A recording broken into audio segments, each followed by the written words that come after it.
Hi, I'm Brian Lilley, a political columnist with the Toronto Sun, and it's a pleasure to be here at the conference once again. Couldn't make it last year because of how things went, but pleasure to be with you even virtually today. My job here is to walk you through some questions with Conservative leader Erin OToole, a man who I've interviewed many times. We've had lots of great chats, but it's going to be a little bit different. Erin, welcome to the conference, and it's going to be different this time because normally I'm asking you questions that I've thought up, questions that I think are important. In this instance, what's happened is people who have been would be attending the conference, people who are supporters, have sent in ideas that they wanted me to ask you about, and so we're going to be going through that. But welcome to the show, I guess we'll call it. It's great to be with you virtually, Brian. Great to be back at the Canada Strong and Free Network Conference, another virtual iteration this year. But I'm sure a lot of the great questions from members and viewers would be similar to ones you'd ask, because you've always had, whether on the Hill or now in Toronto, our chats have always been good. Okay. First thing I'm going to say, though, is that I do have hair envy of you for a change, because I live in Toronto and we're in lockdown and I haven't been able to get a haircut forever. And now I'm looking at you and thinking, how great would it be to have that? A nice, easy hairdo to take care of during COVID. Mine's a lot easier to manage than yours, that's for sure. Okay. So you have spent a lot of time trying to get Canadians to know you. You've even told people to Google yourself. I'm not sure that's always wise. You're not sure what'll come up, but you've said, get to know me. Here's who I am, but get to know more. Google Erin OToole, check out this website. Hopefully you don't have to spend as much time getting this audience to know you. But I do want to ask you, what defines conservatism for you in Canada? Where do you see things going, and who do you draw from, past and present? Well, certainly I've been tongue-in-cheek about the fact that unlike Mr. Trudeau, I wasn't born a celebrity. I wasn't sort of born on third base and think I hit a triple. I've worked very hard for where I've taken my life and what my wife Rebecca and I have done. And I've been the first COVID leader. So my speeches are to empty rooms. My tour is on Zoom. I've been across the country already today by Zoom.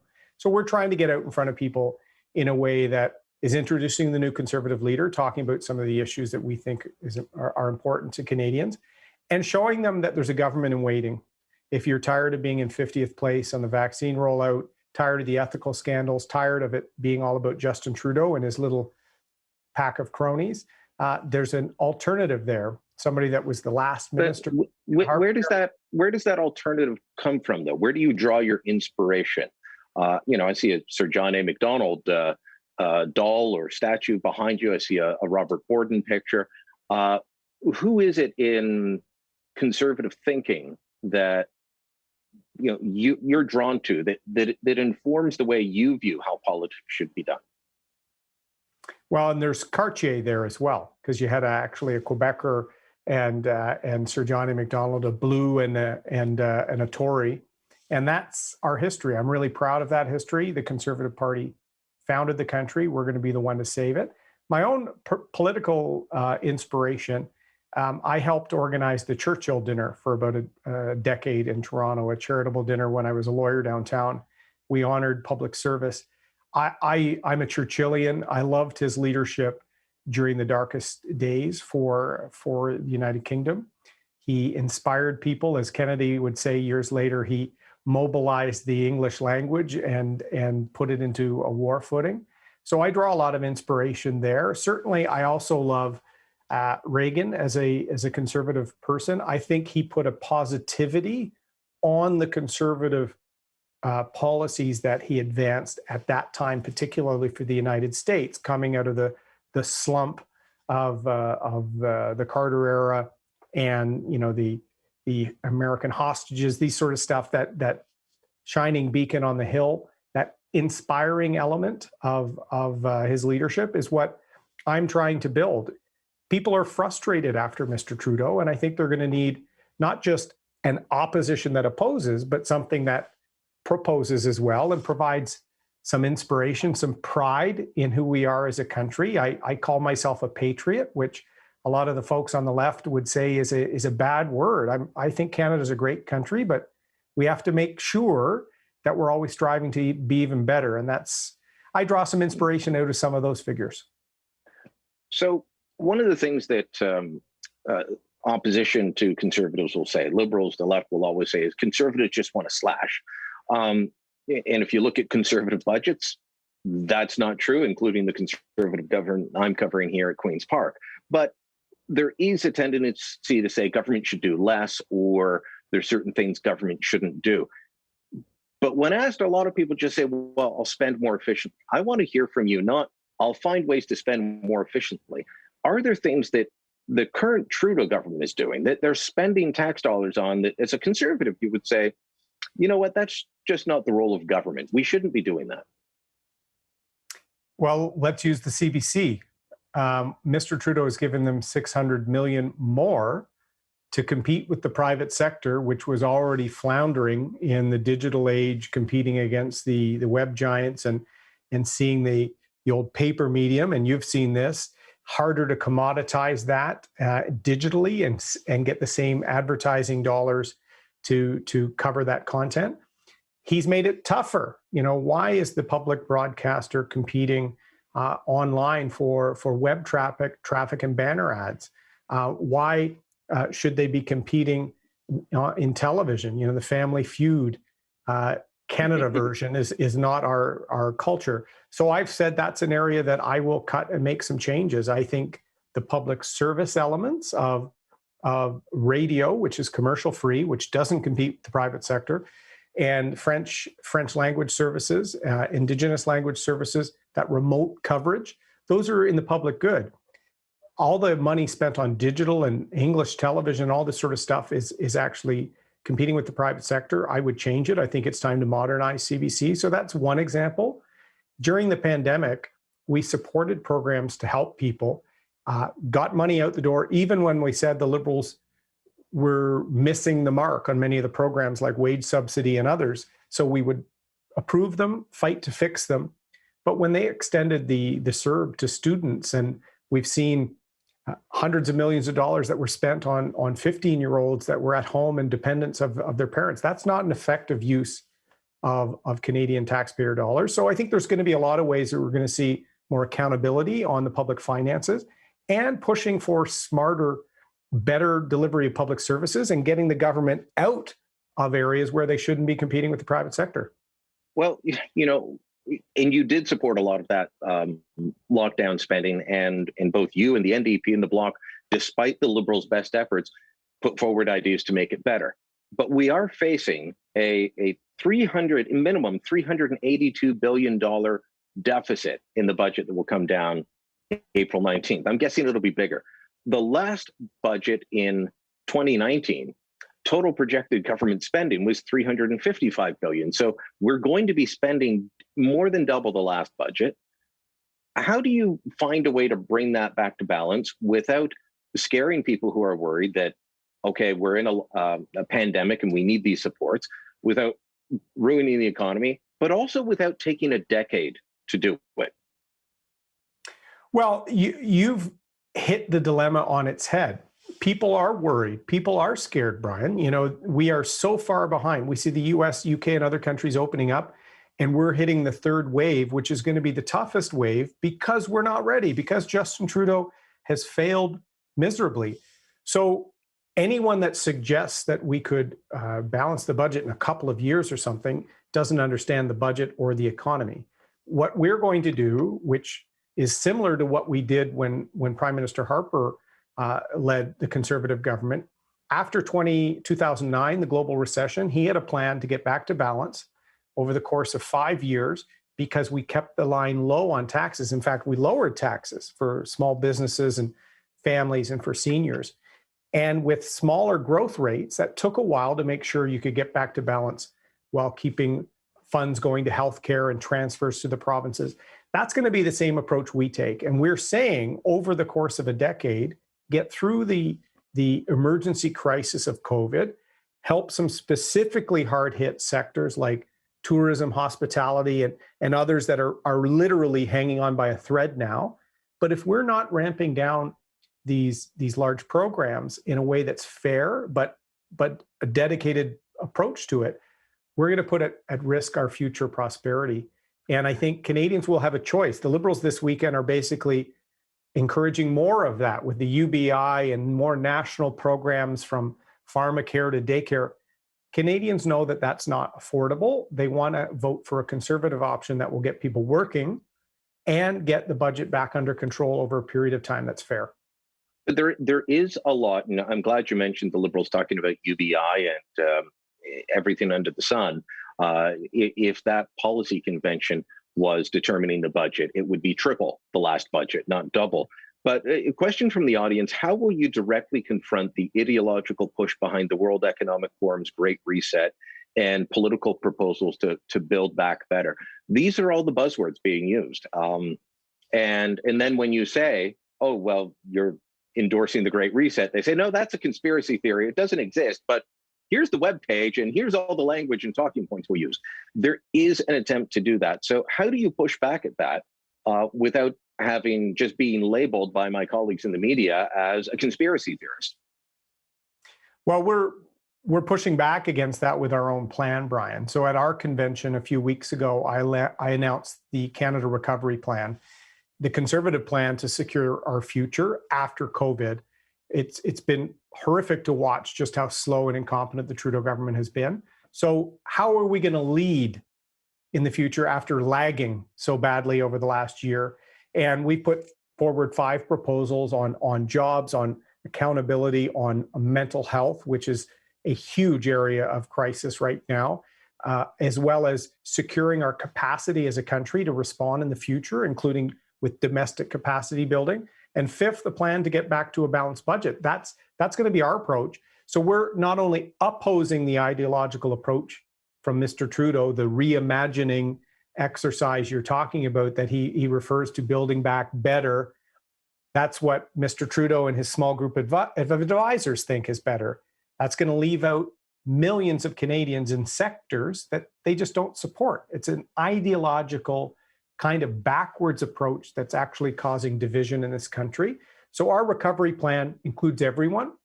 That's why I'm reaching out to private sector union leaders. We have to be the party for people that want to work, that want to get communities and families back on track, not reimagining, not serve for forever through a UBI and everything is free while the private sector is being hollowed out. It is a recipe for a poorer future. Speaking of a recipe for a poorer future and ideological ideas, the carbon tax. I want to be clear with you on the carbon tax. I want to hear what your position is. Are you for or against the carbon tax? And in specific, would your plan have a consumer carbon tax? Would you have an industrial emitter fee, which is essentially a carbon tax by another name? What is your plan on this? Well, I've always opposed Mr. Trudeau's approach on the carbon tax and actually the way he's misled people from day one. Before he became prime minister, he said he would leave carbon pricing to the provinces. Then he became prime minister. He said, I'll never move the carbon tax beyond $50 a ton. He's now broken that promise. He's tripling it. It's making us less competitive. And increasingly, it will put a burden on small businesses and many people that can't afford the tax. And like any government, once they see this revenue, this tax revenues come in, they're going to start using it in their sort of ideological way. It's just going to be another consumption-based tax that lets Mr. Trudeau feather the nest for his friends and cronies. So we're not going to have that approach. We're going to end Mr. Trudeau's carbon tax. Will there be the industrial emitter fee that some say is just another type of carbon tax? Well, the provinces have been on the lead on this for many years, Brian, which is pricing carbon through industrial emissions. And if you actually look at how we have to tackle getting emissions down as a country, for years, I've said we have to have a way to get large emitters to step down their emissions. There's about 700 emitters in Canada that are a third of our emissions. So how can we work with them to step those down? Sometimes it'll be through incentive and support, but recognizing the economic price of what they're going to do to get their emissions down. There's a cost to that technology. That's something the provinces have been doing for over a decade, Brian, and we're going to respect that provincial approach and try and have a federal system that works with it. Gwen Morgan wrote a piece for C2C Journal recently, and in that piece, he talked about that a future Conservative government should have a carbon tax, but not on Canadian companies, not on Canadian goods, but impose it on cheap Chinese material that is produced using immense amounts of carbon and then shipped over here. Put a carbon tax on that, and then find ways to leave Canadian manufacturers alone and let them build back up so that we're not importing all of this stuff.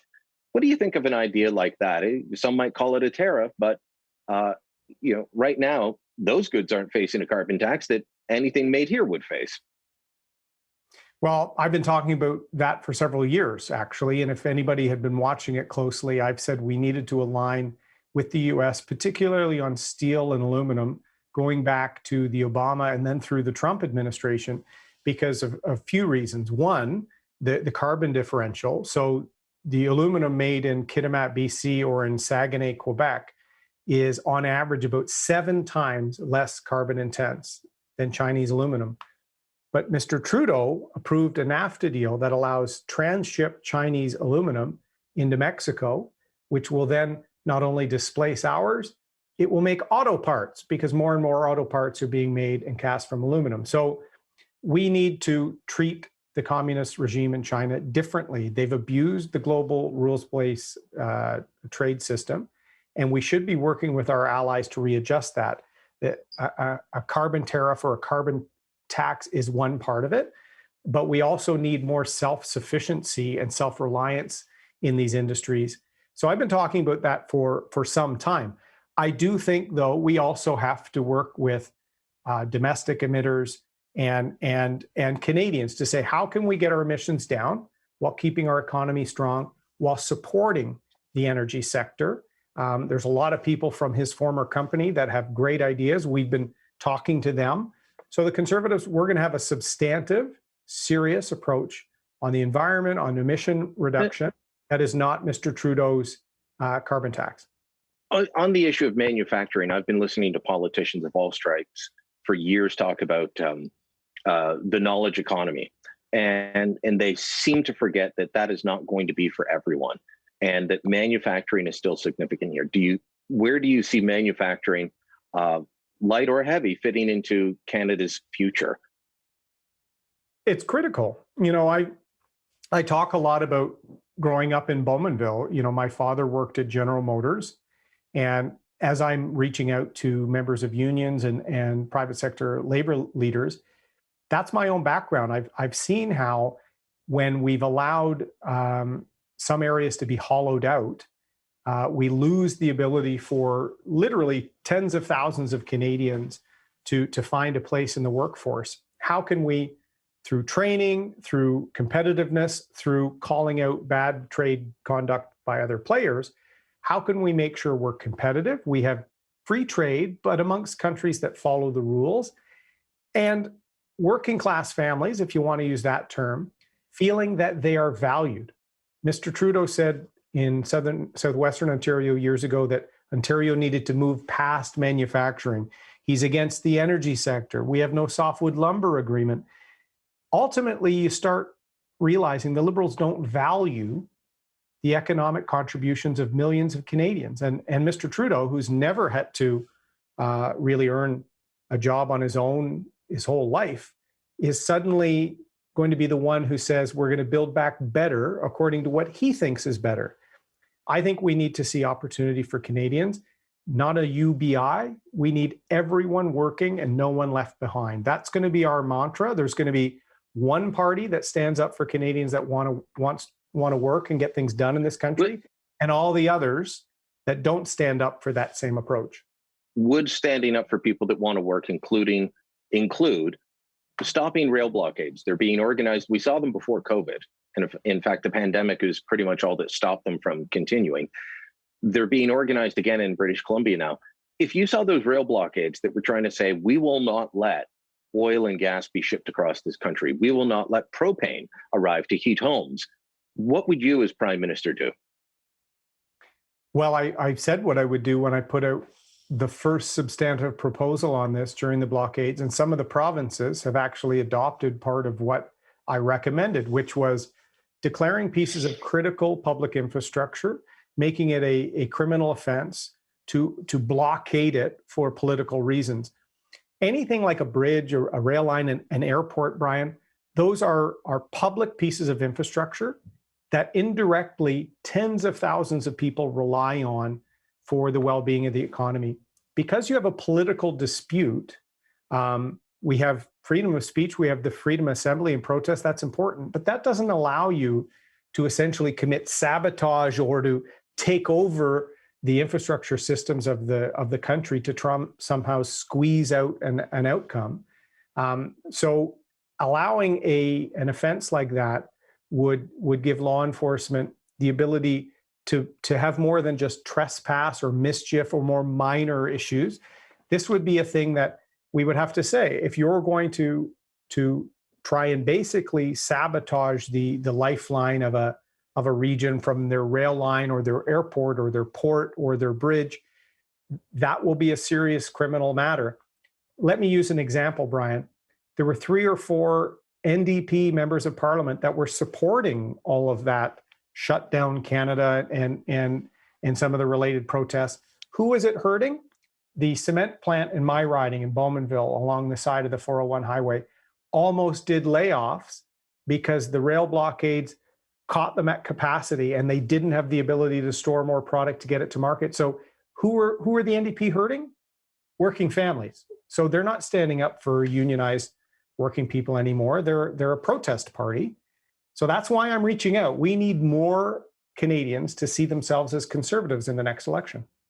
Well, I want to ask you this, and we're out of time. We always have more questions than time. You and I could sit and chat for the next hour or two, and we still have more. But you ran in the leadership saying that you were the true blue conservative, and you tried to paint your main opponent as liberal light. Now some are saying, who's Erin OToole? He seems liberal light to me. What does he stand for? Are you liberal light? And give me 2 examples where you are substantially different from Justin Trudeau. Well, I think on this conversation, our conversation on my approach on the CBC, that I would cut, change its mandate and modernize it. That's one. My approach on the illegal rail blockades is another. I find a lot of these voices out there quite humorous, Brian. I didn't hide who I was when I was running for leader.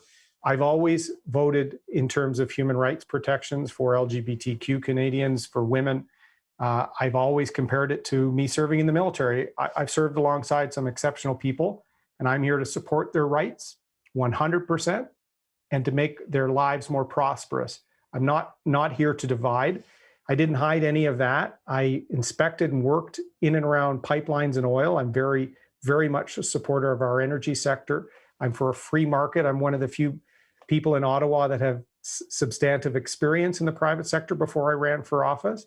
I've always stood up for veterans, our men and women in uniform, and a principled foreign policy. I created our parliamentary committee to study the China relationship, which Trudeau has dropped the ball on tremendously. The 2 Michaels are in detention well over 2 years. None of these things have changed. But what I have been doing is reaching out and saying, if the Conservatives want to earn the trust of Canadians in the next election, we don't run the election from 20 years ago. We fight on the issues that Canadians want to hear from us on in 2021. And I want more Canadians from all backgrounds, Indigenous Canadians, working class Canadians, men, women, LGBTQ Canadians, anyone that shares our concern about the drift they see in this country, the corruption around Mr. Trudeau, our weak position on the world stage at a time where a strong Canada is needed. You're welcome to help us get the country back on track. And I don't care if you've never voted Conservative before. We're in the process of reaching out because we need your help. All of the things I ran on, I'm still running on now. I'm also, though, reaching out and trying to communicate our conservative ideas to more people in new ways. Erin, pleasure talking as always. Be well, Brian. Thank you.